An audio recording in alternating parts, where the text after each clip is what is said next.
Assalomu alaykum do'stlar. Men Kinamanman va bu Dengiz va Yer jangi serialining birinchi mavsumi. Insoniyatning yuzlab yillar davomida tabiatni ifloslantirganligi oxir-oqibat juda qimmatga tushdi. Videoni tomosha qilishdan oldin like bosishni va keyingi film qahramoni bo'lish uchun ismingizni kommentariyada yozib qoldirishni unutmang. Biz esa boshladik.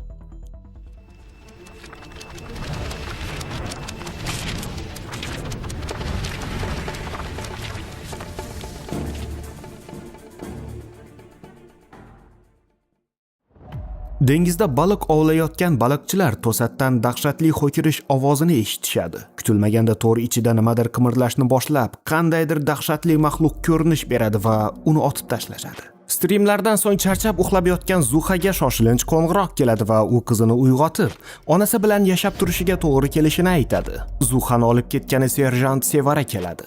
Yo'l bo'yi u qiziga blogerlik shunchaki niqob ekanligini va aslida maxfiy xizmatda ishlashini aytadi. Ularni kutib olgan sobiq xotini Yulduz uni ishi sabab oilasiga vaqt ajratmaslikda ayblaydi. Ular xususiy aeroportdagi xususiy samolyotga minishgach, general Siroj ularga vazifalarni tushuntiradi. Samolyot ularni orolga olib kelgach, vertolyotga o'tirgan guruh Kala Escondidaga yo'l oladi. U yerda ularni qurollangan harbiylar kutib olishadi. Bundan so'ng sohil bo'yida joylashgan uylardan biriga kirisharkan, polkovnik ularga baliqchilar o'ldirgan maxluqni ko'rsatadi. Siroj mavjudotni Homo aqua deb ataydi, biroq uni to'g'rilagan olima uning ilmiy nomi Homo spandel ekanligini aytadi. U mavjudotning bo'ynidan marjon topgandi. Ular oldin uchratgan Homo spandellarda ham shu belgi bo'lgandi. Siroj marjonni joyiga qo'yishni buyuradi va bu marjon ularga nega kerakligini tushuna olmaydi. Bundan so'ng barchani kuzatuvga olib chiqadi. Zuha esa ketmasidan oldin marjonga ko'z olaytiradi. Axir bu 100 ta free spin degan edi-da. Sohil bo'yiga kelishgach, Zuha yuqori chastotali signal jo'natadi.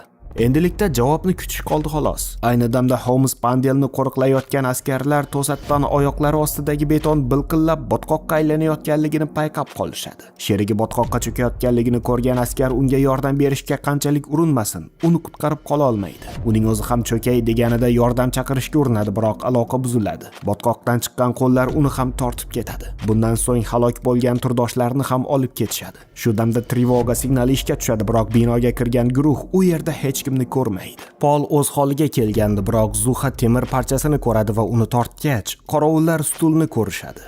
Siroj qorovullar bilan aloqaga chiqishga urinarkan, Pol ostidan o'z ovozi chiqishni boshlaydi. Tezda Polni kavlashni boshlashadi va murdaning qo'lini ko'rib dahshatga tushishadi. To'satdan Homo spandellardan biri sohilda paydo bo'ladi. Zuhaga barchasini suratga olish uchun kamera berishadi. Siroj barchaga qurolni tushirishni buyurgach, oldilarida Homo spandellardan biri paydo bo'ladi. Siroj tarjimon yordamida u bilan gaplasharkan, diplomatik kelishuv taklif qiladi. Mavjudot odamlar ularning turini qirib tashlaganligini aytganida, Siroj ular ham odamlarni o'ldirganliklarini eslatib, zo'ravonlikni to'xtatgan holda do'stlashishni taklif qiladi. Mavjudot rozi bo'ladi, biroq tarjimon uning aynan nimaga roziligini aniqlay olmaydi.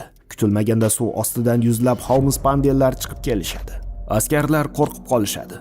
Biroq Siroj bu yerga tinchlik uchun kelganliklarini takrorlarkan, Homo spandellar boshlig'i rozi bo'ladi va butun dunyoga murojaat qilayotganliklarini aytadi. Kutilmaganda barchaning telefoniga bosqin haqidagi tezkor xabar keladi. Butun dunyo bo'ylab Homo spandellarning ulkan orollari paydo bo'lishni boshlaydi. Bu yangilik ijtimoiy tarmoqlarda avj olarkan, jurnalistlar bu mavjudotlar haqidagi yangiliklarni tinmasdan aylantirishadi. Mamlakat rahbarlari esa tinchlik kelishuvi o'tkaziladigan imperator binosiga olib boruvchi yo'lni qurishadi. Sal turib tinchlik kelishuvini boshlash uchun kazo-kazolar imperator binosida yig'ilishadi. Muhandislar akvariumni to'ldirish uchun suv quvurlarini ochishadi. Akvarium to'lishi bilan suv osti dunyosi vakillari kelishuv uchun yetib kelishadi. Ularni elchi Mehriddin kutib oladi, biroq unga toshini terishi mumkinligini aytgan Jamila ismli chalabaliq pari qo'riqchilarga palaxda bo'lib qolgan tuxumlarni tashlashni buyurib, ularning zurriyotlari insoniyatning tabiatni ifloslantirganligi oqibatida nobud bo'lganligini aytadi. U Mehriddin bilan gaplashishdan bosh tortib, faqat va faqat Zuha bilan kelishuv olib borishini ma'lum qiladi. Barcha kutilmagan holatdan lol qolarkan, Jamila faqatgina u halok bo'lgan turdoshlarga hurmat bajo keltirganligini aytadi.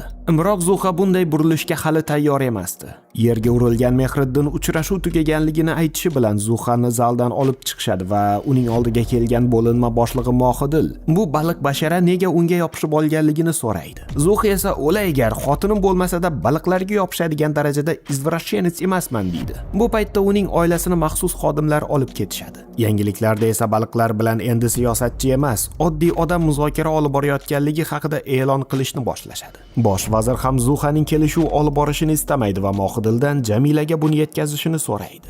Jamilaning oldiga kelgan Mohidil komitet undan Mehriddinga ishonishni so'rayotganligini ma'lum qiladi. Jamila esa Zuha bilan shaxsan gaplashib olishni so'raydi. Titrab odam sifatning oldiga kelgan erkak esa bu sohada mutaxassis emasligini aytarkan, Jamila unga mutaxassis emas, ularga befarq bo'lmagan odam kerakligini aytadi. U komitet unga o'rgatgan gaplardan tashqari yana nima deyishni istayotganligini so'raganida, u xalqning ovozini ham inobatga olish kerakligini aytadi. Kelishuvga rozi bo'lgan Jamila esa agar ertaga Zuha elchi sifatida kelmaskan, muzokaralarni to'xtatish bilan tahdid qiladi. Bundan so'ng Zuhani maxsus mashinaga mingizisharkan, uni kutib olgan Mohidil insoniyat uchun yaxshi bo'lishini istayotganligini aytib, kelishib harakat qilishni taklif qiladi. So'ngra uni diplomatik mehmonxonaga joylashtirilgan oilasi oldiga olib kelishadi. Ular esa uning yangi ishidan hayratga tushishadi. Ertasi kuni suhbatga kelayotgan Zuhani olomon qurshab oladi. Uchrashuv boshlanishiga bir necha soat qolgandi. Mohidil va Sirojlar Zuhaga qo'llaridan kelgancha maslahat berishadi. Uchrashuv boshlanadi.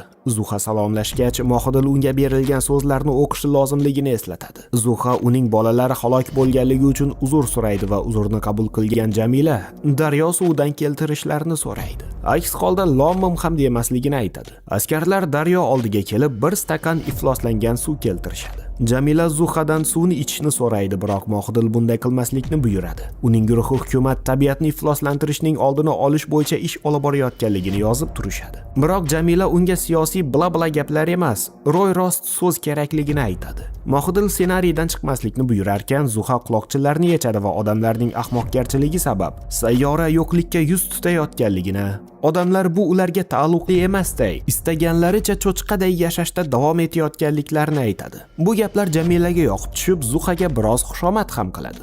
Bu uchrashuvdan so'ng Zuhaning reytingi osmonlarga qadar ko'tariladi. Oilasiga esa endilikda mashhur inson ekanligini va bundan faxrlana boshlaganligini aytib maqtanadi.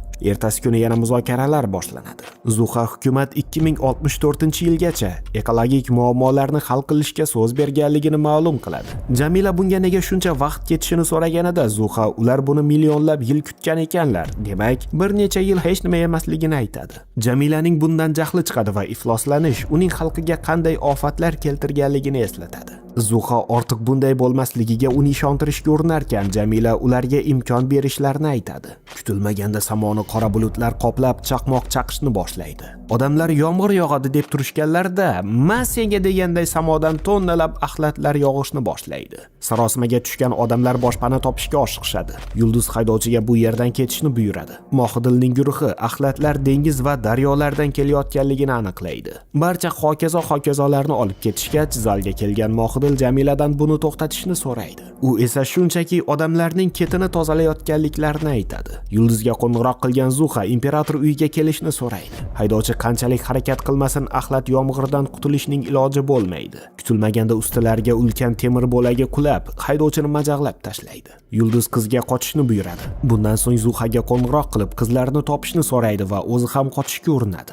Zuha qizini izlarkan, uning ustiga qulayotgan langarni ko'rib, o'z vaqtida uni qutqarib qolishni uddalaydi. Yulduz ham ularning oldiga kelgach, ichkariga kirib olishadi. Axlat yomg'iri butun dunyo bo'ylab sodir bo'ladi. Ko'p o'tmasdan bu to'xtaydi.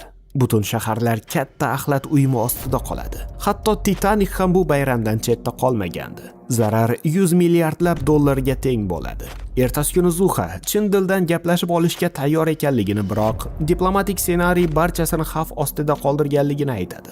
U urushni istamayotganliklarini aytganida, Jamila odamlar allaqachon urushni boshlaganliklarini va bu shunchaki xamir uchidan patir ekanligini aytadi. Suflyordagi yozuvlarni ignor qilgan Zuha odamlar ko'rgan narsalardan qo'rqib qolganliklarini va ular bunday vaziyatda aqlsiz ish tutib qolishlari mumkinligini aytadi. Shu sabab u shu kunning o'zida tinchlik kelishuviga erishishlari lozimligini aytadi. Jamila bunga rozi bo'ladi, faqat 3 ta shart bilan.